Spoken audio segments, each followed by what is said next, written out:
welcome back to another episode of the Bench Warmers. I'm joined as always by my co-host Bainey. Good to be back. Looking forward to talk Barossa footy. Yes, looking forward to it, Chook. Massive week in footy as it is every week. The ladder is starting to take some shape and the clouds are starting to empty as well. It's a little bit of rain around this week.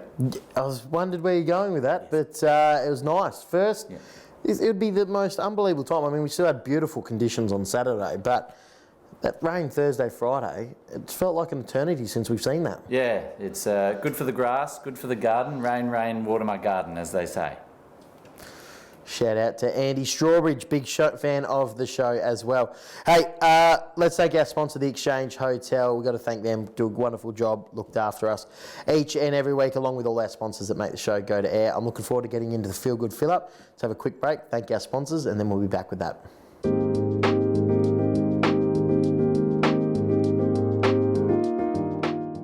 Thank you to all our sponsors that help us go to air each and every week, along with Rejuvenate Sports and Remedial Therapy, Brad, that look after us with our Feel Good Fill-Up. What have we got this week?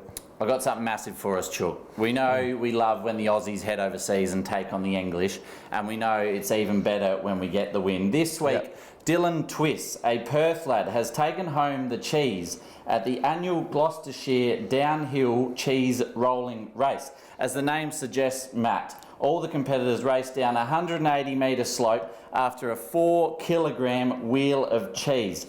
Not for the faint-hearted, the race has quite the injury record. So he has defied all the odds with the highest injury toll in 1997, where 33 competitors suffered broken bones, splinters and concussions. So it is not something you do without thinking twice. Dylan, a first-time runner, he had a crack on holiday. He was holidaying by himself and he said, I'll have a crack, and he jokingly said he'll win it, and he did. So kids, stick out your dreams because there's hope for us all. And he said he was going to go celebrate by tucking into the cheese and having a slice. How good is that? And that would have been some of the best cheese you'd have ever had. Absolutely. And there's nothing better than the cheese being on the complimentary wheel of cheese, Brad, as well. So hopefully Dylan put it between a couple of slices of bread and really enjoyed it. Yes, no doubt he did, and wouldn't have got pulled up by the bowls committee for doing that one, because you could let him off the hook for that one. Absolutely, he deserved it. Now, Chookie, last week we said we'd give planking a go, and maybe we worked out that wasn't for us, but I think we could be the ones for this. We could roll down a hill pretty quick, I think. I think we'd get some very quick movement up. What sort of condition we land in the bottom of the hill, that could be interesting, but definitely open to try it. Maybe we have a practice run at Williston Oval down the hill there and see how we go. But definitely like the idea of that. Better than planking, and yes, well done to Dylan on winning the cheese as well. Well done, Brad. Thank you to everyone that tunes into the Feel Good Fill Up. We're going to be back to talk BLG footy after this.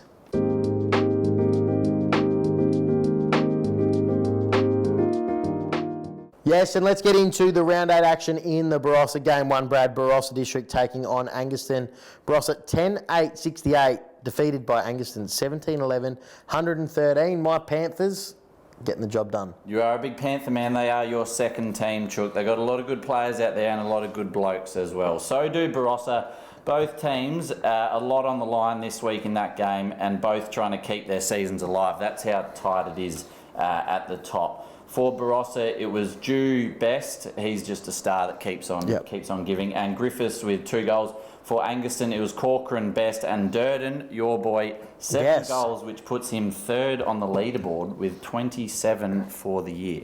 Yeah, excited by him, Brad. And I just think you said good blokes at both sides. They'll be high up on the scale in the competition for good blokes. Correct, Chook. It's a good league out there in Barossa and Gawler. Agree. A lot of good blokes, a lot of good teams. But that puts Angaston now 5-2, sitting equal 4th, and Barossa 2-5 with a lot of work to do. You'd almost think from here they nearly need to go undefeated to be any chance of finals for the rest of the year. Yep, I've been giving my assessment on that every week, haven't I, Brad? So, you know where I see both those teams sitting. Let's have a look at Game 2, and it's Tanunda 10-13, 73, defeated Freeling 9-7-61.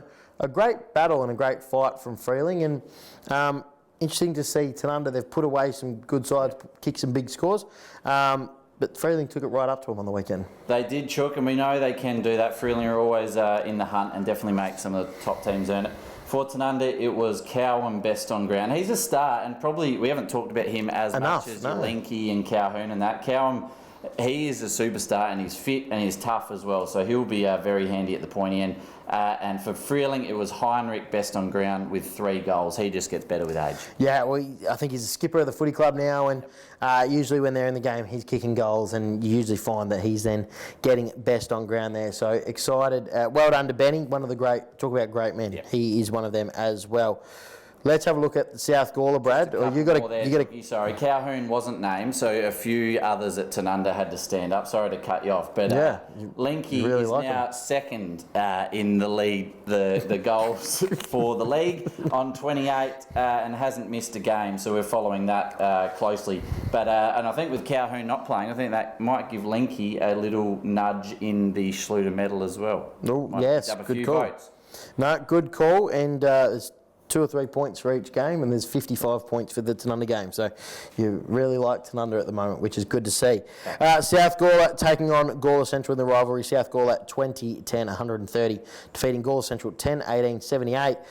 Probably not as close. Probably closer than the final scoreboard suggested. This game, Brad. Yeah, not one that you want to read that in the paper and make your mind up on that, because it definitely didn't play out quite like that. So, and that's why we deliver the show to bring absolutely. So going into a bit of depth with that, and why our information is so good. Yes, it was Jackson Press best on ground for South Gawler with Cody Gilchrist 4 goals. The tall young forward.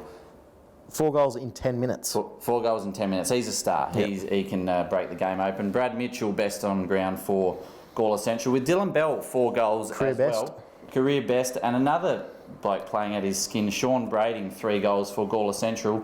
Steve Burton out still for South Gawler, playing down at the Crows with Pisani still overseas as well. At half-time though, Chook, it was all Gawler Central. 6 goals 14 to 6 goals 3. 20 scoring shots to 9 Gawler Centrals. And from all reports, they have come in at half-time, South Gawler, and given an almighty bake from Gavin Chaplin. Yeah, well, the umpires were in the room next door, so they heard every word. But Chappie wasn't happy. Rolls off the tongue as well, Brad. But Gawler Central's kicked 1 goal 9 in the second quarter. They probably could have almost made the game dead and buried the game. So, and they weren't, by all reports, weren't tough chances that they missed either. So, good to see Braids kick 3 in the first quarter. I did see some footage of him showing everyone he's taught from the junction again in 2020. So that's that one still getting a run. We've been privy to that. But very happy with his work. But Botten played on Gilchrist. Yep. Come off with concussion. Yep. Gilchrist kicked 4 in about 10 minutes after. So Botten was doing an unbelievable job, and then he went to work. So some good signs there from Gawler Centrals, but South Gawler showed after half-time the powerhouse that they are. Yeah, they did, Chook. 14-7 to 4-4 in the second half, which now puts South still equal top in 3rd spot. They've been scratchy. They haven't been up to their standards. Gavin Chaplin, though, Chookie, he's an interesting character with footy, and as rough as they're going, they're sitting top. They're not going as smooth as they have in the past, South Gawler.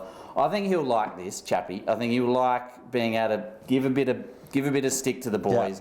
Yeah. He doesn't want it to be too easy during the year. We know South will get a few players back as well, and we'll see how good they are next week as well, but we'll get to that soon. Yes, looking forward to that, and you're right. He's a man that doesn't mind giving a spray, so he'll be keeping the boys on their toes. Let's have a look at the last game. It was Nuri Upta taking on Kapunda. Nuri 16-13, 109, defeating Kapunda 4-6-30. Probably went just about the way we thought there, Chook. Rosenzweig best on ground for Nuri, and James Bentley 7 goals. He is a star. Yes, one of my favourites. For Kapunda, it was Smith best on ground and just the single goal kickers for them.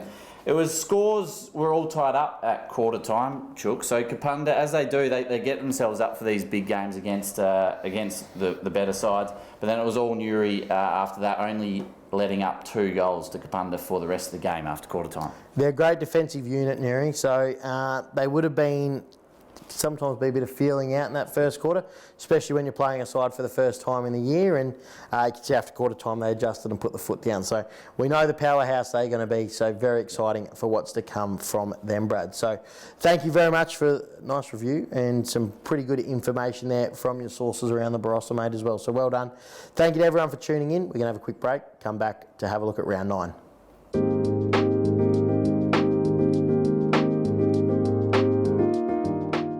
Well, if you're still joining us, thank you, and hopefully enjoy the preview of round 9. This is obviously 2 weeks' time, Brad, with the bye this weekend. So people are going to enjoy the week off footy. If you're not doing anything, come down to Elizabeth Oval on Friday night for the biggest game of Div 12 Resies. That's going to be really exciting. Looking forward to trying to get a kick out there. But let's have a look at round 9, Brad, and you've got some interesting things around the ladder. Shaping up really nice, Chook. We have touched on multiple times that this is one of the closest years there has been for a long time. It's starting to take some shape. Depending on the way you look at it, there may only be 5 teams left in the hunt. So Tanunda, Newry and South are tied on top with 6 wins. Williston and Angaston next tied 4th for 5 wins. Then we go to Freeling and Barossa down on 2 wins, and Gawler Central and Kapunda yet to register a win. Yeah, and it's going to be interesting to see if those teams do register one this year. And you'd think one's going to have to. I've gone early, but it'll be interesting to see who can register a win, so out of those 2. But let's get into the games, Brad, and it is that game, Gawler Central taking on Kapunda. Yes, nice little segue into that one, Chook. Gawler Central taking on Kapunda. Both teams are obviously struggling at the minute. They or this season, both of them have taken it to some quality sides at times, just not for 4 quarters for both of them, albeit Kapunda in their first game of the year against South. For me, Gawler Central's, I feel like they're in slightly better form than Kapunda. Kapunda probably started really well and have tailed off. I feel like Gawler Central's starting to go the other way, although they did pick up another couple injuries on the weekend. But Gawler Central for me. Yeah, I'm finding it hard to tip with Gawler Central getting those injuries to key personnel on the weekend. That probably, I don't know what Kapunda's injuries are exactly, but that probably makes it hard for me to tip him. I'm going to go with the Bombers to win game 1. South Gawler taking on Tanunda. This is going to be an absolute belter, Brad. Absolute belter. Both teams 6-1. With the winner goes clear top spot. Newry have the bye. They're the other team tied with them. So the winner takes the chockies and sits nice and pretty up the top. For me, I don't know the last time I've gone against South Gawler. I'm actually going to go with Tanunda for this. I feel like at the minute they just have a lot of stars in their team. They're flying. South are scratchy. I feel like South will come good towards the end of the year, but I feel like Tanunda are going better at the minute. I'm with you. I'm going the Pies in that one as well. It'll be an interesting game, but with you. Pisani, Burton, if they're still out, it's a big loss for the Lions. Game 3, Brad, Freeling taking on Barossa. If there's any hope for either of these, Chook, we probably said they nearly need to go undefeated for the rest of the year, so that has to start this week. If you go 2-6, that's it. So Barossa, for me, I feel like they have just a little bit more top-end talent than Freeling for mine.